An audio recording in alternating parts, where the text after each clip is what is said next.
Conspiracy theories about Ebola are spreading as fast as the killer virus itself. And with no known cure or vaccine, its potential origins vary wildly from it being a CIA-manufactured weapon to a cover for cannibalistic rituals. Angry crowds in Africa have also accused foreigners of bringing the virus into the country. In April, the threat of violence forced Médecins Sans Frontières to evacuate all its staff from a treatment center in Guinea.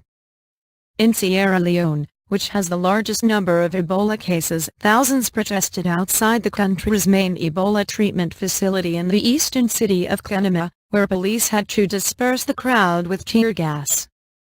Reports say the demonstration was sparked by a rumor from a nearby market that the disease was a ruse used to justify cannibalistic rituals being carried out in the hospital. Dr. Leonard Horowitz, an international authority on public health education, has conducted a major study into the origin of AIDS and Ebola, questioning claims they are emerging viruses that jumped from ape to man. In his book Emerging Viruses, he investigates the possibility the germs were laboratory creations accidentally or intentionally transmitted via tainted hepatitis and smallpox vaccines.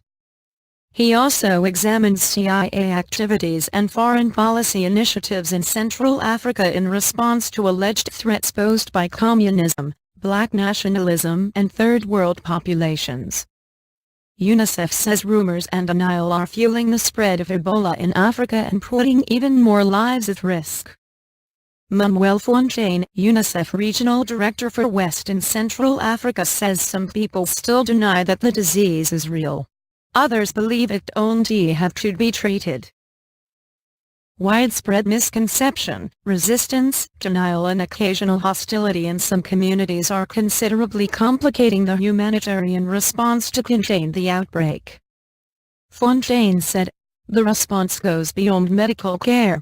If we are to break the chain of Ebola transmission, it is crucial to combat the fear surrounding it and earn the trust of communities. We have to knock on every door, visit every market and spread the word in every church and every mosque. To do so, we urgently need more people, more funds, more partners."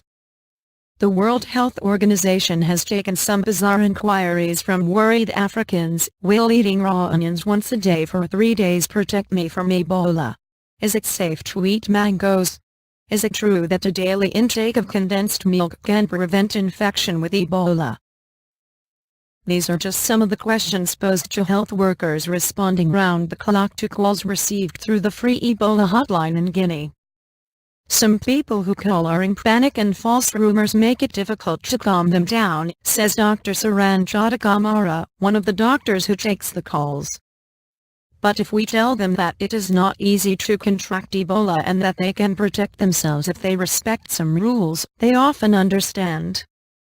In 2000, Uganda suffered an outbreak that ultimately killed 224 people, yet patients often ran away from ambulances and hid when health workers came looking for them. And in 2003, according to the journal Emerging Infectious Diseases, there were widespread fears that Euro-Americans were buying and selling body parts. This paranoia was fueled further by health workers' practice of burying the bodies of Ebola victims as soon as possible. But that meant many family members never saw their loved ones' bodies. In Guinea, officials are working to ensure burial practices are not only medically safe but respectful of the local culture. It is widely thought Ebola is first acquired by a population when a person comes into contact with the blood or bodily fluids of an infected animal like a monkey or fruit bat. Fruit bats are believed to carry and spread the disease without being affected by it. Once infection occurs, the disease may be spread from one person to another.